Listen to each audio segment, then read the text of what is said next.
Simple rules for differentiation. The objective of this lesson is to recognize when to apply the power rule and to find the derivative of a function, apply the power rule to find the derivative function, find the derivative of an exponential function ex, and apply the linear rules of basic rules of derivatives.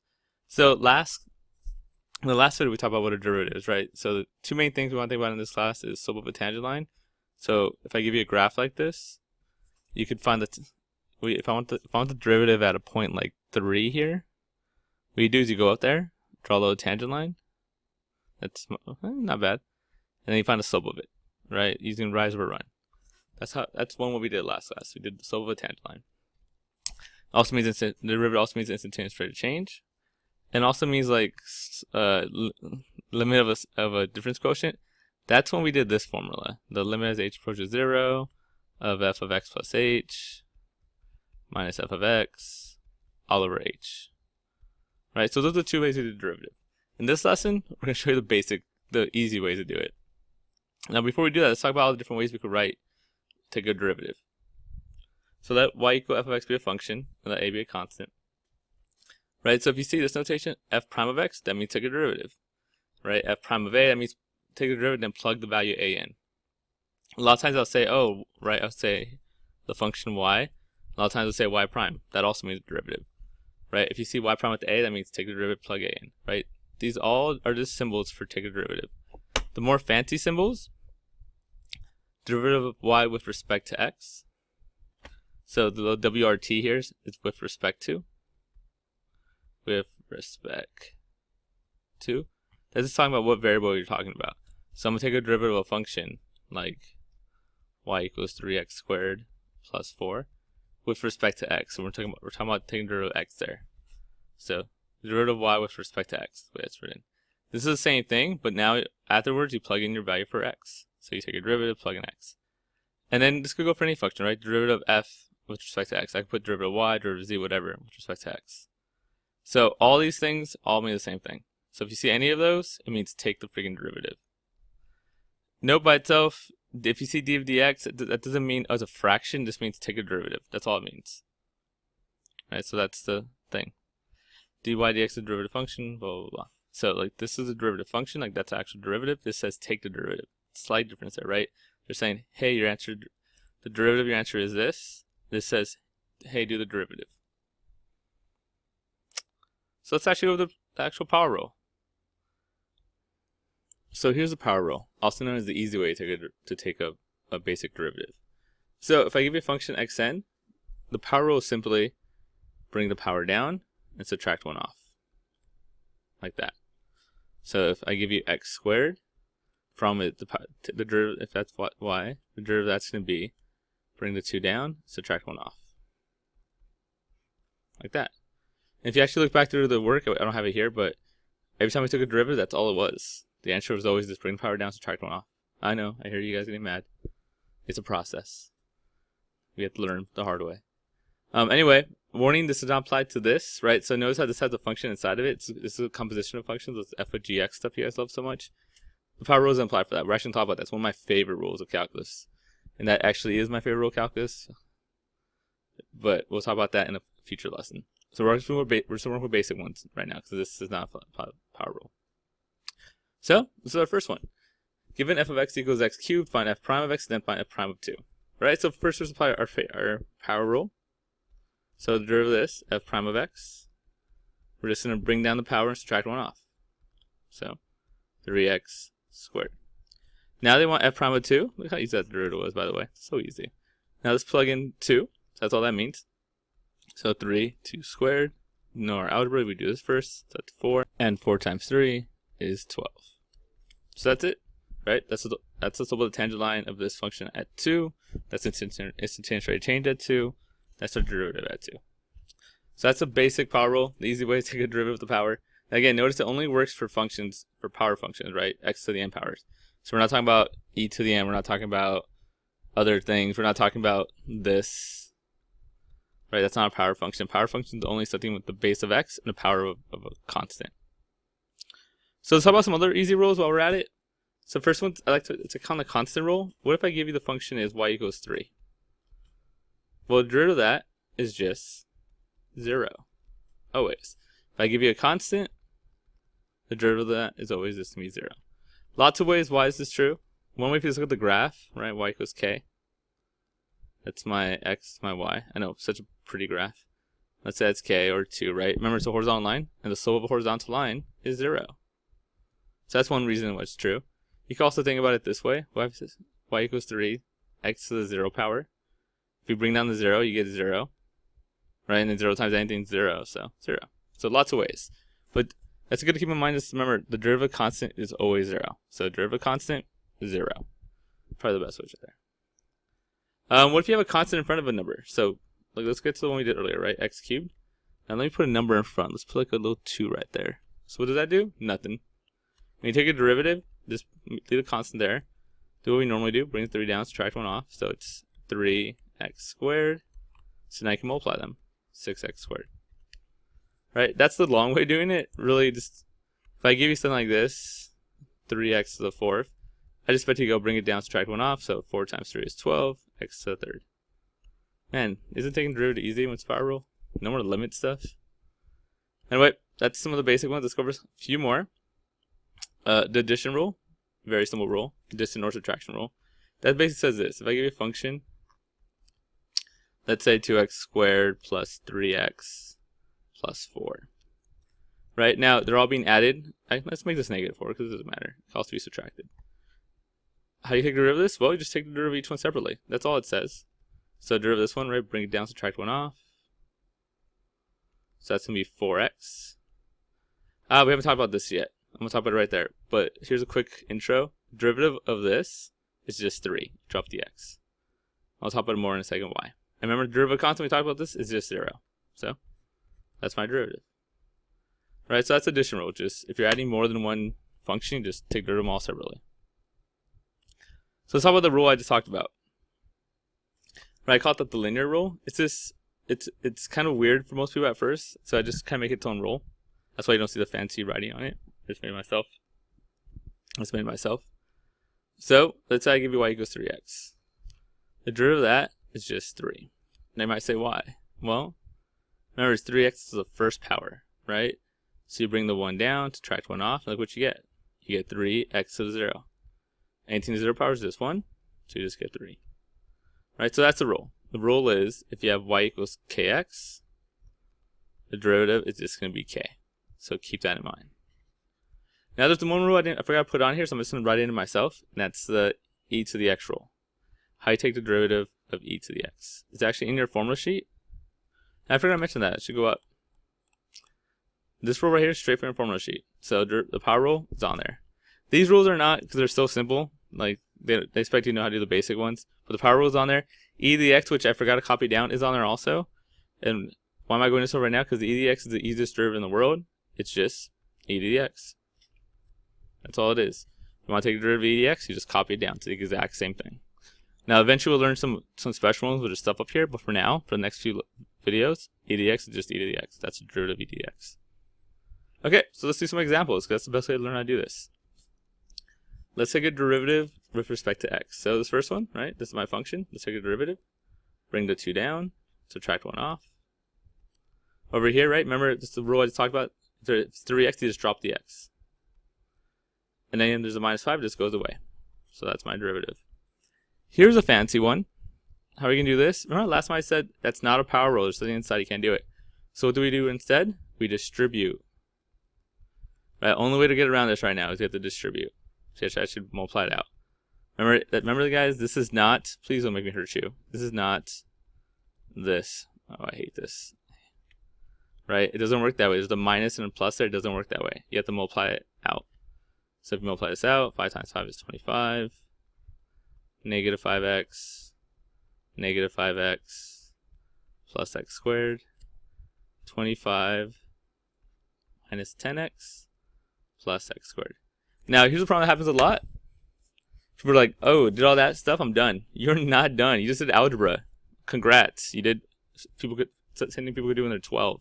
Right? We're doing calculus here. So we have to take a derivative. Right? So we just did algebra. Let's do some derivative now. Derivative 25 is nothing, right? It's constant, gone. Derivative of this, remember, it's just 1x. That goes away. Negative 10. Derivative of this, bring the 2 down, subtract 1 off. So plus 2x. Right? That's the idea. Again, I forgot to add an EX. I'm just gonna add some EX problems randomly, because, you know, math's fun. Let's do this one, e to the x plus 5x plus 1. Right, if I want to derive this, derivative EX is just EX. Derivative that, just 5, and derivative that, it's constant, so it goes away. That's how I take the derivative. Let's do some tougher ones now, because you're like, this is super easy. Oh, it gets a little tougher, a little. So look at this one. Given f of x equals e to the x to the e, sorry. Find derivative and then find f prime of 1. So now a lot of people get freaked out when they see this. F of x is same thing as y. E by itself is a constant, right? That's not e to the x. There's a difference between these two, right? E is just like, it's kind of like pi. E equals 2.71, blah, blah, blah, blah. Pi equals 3.14, blah, blah, blah, blah, right? They're just constants. So you know it looks funky? You treat it the exact same way you treat anything else. You're going to bring the e down and subtract 1 off. So you're going to get this thing, e to the x to e minus 1. That's all that is, right? It's the exact same row as everything else. You bring it down. You bring the e down, subtract 1 off. That's the derivative. Now they want the derivative at 1, just plug 1 in for x. So you're going to get this. E to the 1, e minus 1. Remember, 1 to any power, even this funky e to the minus 1 power, is 1. So it's just 1. My answer is just e. And you thought that was funky. That's just more funky than it is, like, difficult. Let's do some of these. Now, this one right here, right? This is going to be a power, but notice how it's written with square root. In calculus, we never want the square root. We got to rewrite it. So first thing we got to do is rewrite this. Square root is the same thing as x to the 1/2 power. Right, so a little side note here, right? X to the k, let's say m like this. This is always a power, so this part you always write as x to the m. And this is always the root or the denominator. Right, so anytime it's a root, it goes on the bottom. So it goes like this. Right, in this case, there's no power, so the power is 1, so that's on top. And then that's the square root is always the power of 2, that goes on the bottom. So you have x to the 1/2. That doesn't look like a 1/2. Let me write it a little nicer. There we go. Slightly better. Right? Now again, I just did algebra. I didn't do any derivatives yet. So next, let's take the derivative. Bring it down, subtract 1 off. So 1/2. Oh yes, you got to do subtractions. Remember, common denominator. We're not scared. We're doing some calculus now. This shouldn't scare us. Right? So it's 1/2 minus 2 over 2, also known as negative 1/2. And there you go. Now you don't have to clean that up. That's fine. If you want to clean it up, remember, the reason I bring this up is we're going to do it next. You leave it like that, right? I want you to leave it like that. But if you want to clean it up, remember, negative power flips it. Only flips that, though. It doesn't flip the 1/2. So it'll be like this. And then from there, if you want, you can clean it up and be all like that. Right? So again, you don't have to, especially unless they specifically say simplify. You just leave it like this. But that's how you clean it up. Let's look at the next one. X to the negative 1, next to x to the negative 3 power. Just rewrote it. Right, it's a power rule. Bring the 3 down, subtract 1 off. Negative 3x, negative 3 minus 1, that's negative 4.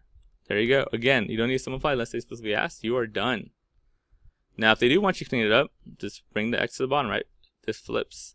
So it'll be negative 3 over x to the 4th. Again, it's only if they specifically ask. Sometimes they will. They'll say put in this form, they'll say put in a form like this sometimes. Right, and that just means, okay, I got to make my answer look like this. So in that case, that's what you would do. Let's move on to a few more.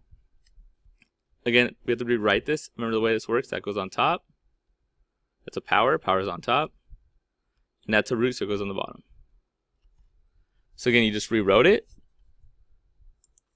Now it's the little power rule. Bring it down, subtract 1 off.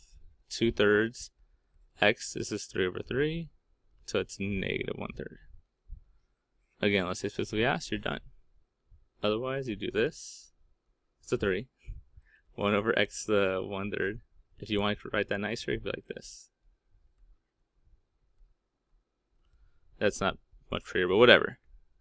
And look at this one. Notice how this one says, so we've been doing a lot of derivatives with respect to x, derivatives with respect to x, derivatives with respect to x. This one's derivatives with respect to k. That doesn't matter because they have a k inside. Just saying, oh, take the derivative of that variable. That's all that means, right? They can change the variable all they want. So it's going to be, bring the 2 down, subtract 1 off. And then negative 3 minus a constant just goes away. And that's how you do it. Oh, let's add another one because I got some space. Let's do an E1. Let's do d of dw of 2e to the w. Right? So remember the way you take derivative of e? Remember, 2 doesn't do anything. 2 is there. 2 gets multiplied by whatever happens here. Well, derivative of e to w, since respect to w, derivative of e is just e. Done.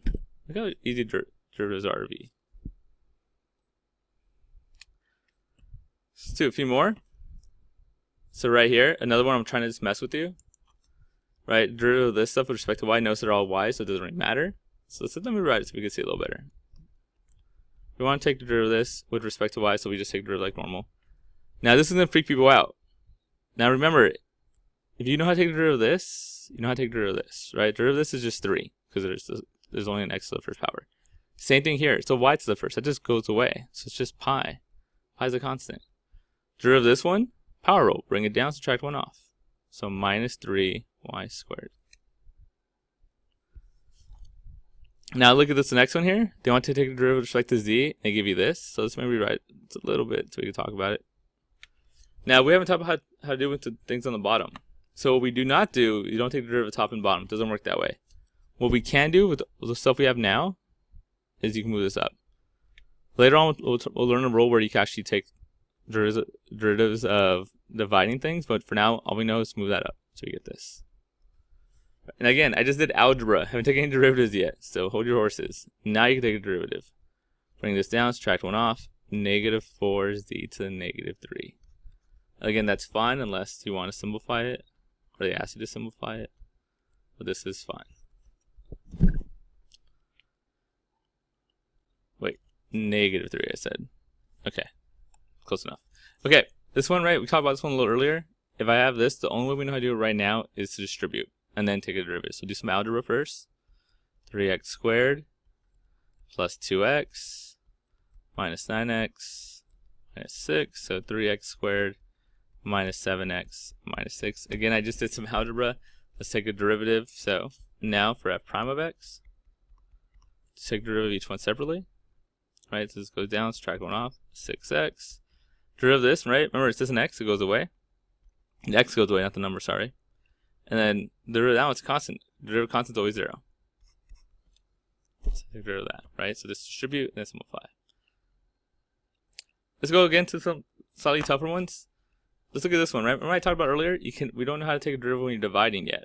So I could flip it up, but honestly, the best way to do this, so we don't mess up, is to separate it. Just some good old algebra. Look at all the algebra we need to do calculus.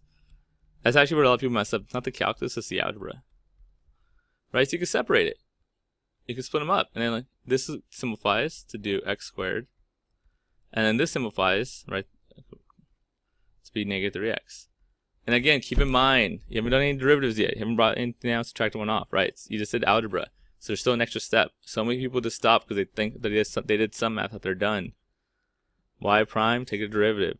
2 down, subtract 1 off. 2x is the first. This has an x to it, so that goes away. Minus 3. Alright, if you understand that one, this next one will be the exact same idea. Right, only difference here in that one is that the bottom thing is a lot uglier. When we talked about earlier, especially in calculus, we don't want radicals. We have to rewrite it to x to the 1/2. And I'm using it the exact same way, it's just a lot uglier. X to the over x to the 1/2 minus 2x squared over x to the 1/2. Right, now I got to subtract. Remember, algebra subtract is the power 1. You subtract the powers, 1 minus 1/2, it's just going to be x to the 1/2. 2 minus 1/2. Right, common denominator, you're going to get 4 over 2. Multiply this by 2 over 2. Minus 1/2, also known as 3/2. Right, so remember, algebra can't be crappy. We got to be pretty good at algebra here. And again, I didn't take any derivatives yet. Right, don't be all proud you did some algebra. 9-year-olds could do that. Well, in fairness, if you're a 9-year-old Dr. Carter, you can also do calculus. But let's move on. Right, so you can bring this down, 1/2, subtract 1 off. X to the, right, we should be better at this now, negative 2 over 2. So that's a 2 over 2. It's 1 minus 1 is a negative 1/2. And then minus, bring 3 down. Now notice the 2 and 3/2 cancel, so I just get 3. X, subtract 1 off, 1/2. And that's our derivative right there. Okay, one more left. Find dy dx, x equals 1 given this, right? So the problem here is they want me to take a derivative of this, and then at the end we plug in 1. No, we always find the derivative before we plug in the value, right? So before. So we do all the calculus first, and then we just plug it in. So if we want to take a derivative of this one, again, notice I cannot multiply. I don't know how to do that yet. I do know how to do is distribute. So I get x cubed minus pi x squared. Now let's take a derivative. Right, so y prime is going to be, bring the power down, subtract 1 off, 3x squared. Now remember, the pi is just a number. It could easily be 4 there, or 5. It happens to be pi. So bring the 2 down, subtract 1 off, 2 pi x. Right, so that's my derivative. Now I want it at 1. So it says x equals 1. So you just plug in 1. So it's going to be 3 1 squared minus 2 pi times 1, which is going to be 3 minus 2 pi. And that's the answer. There we go. We're done.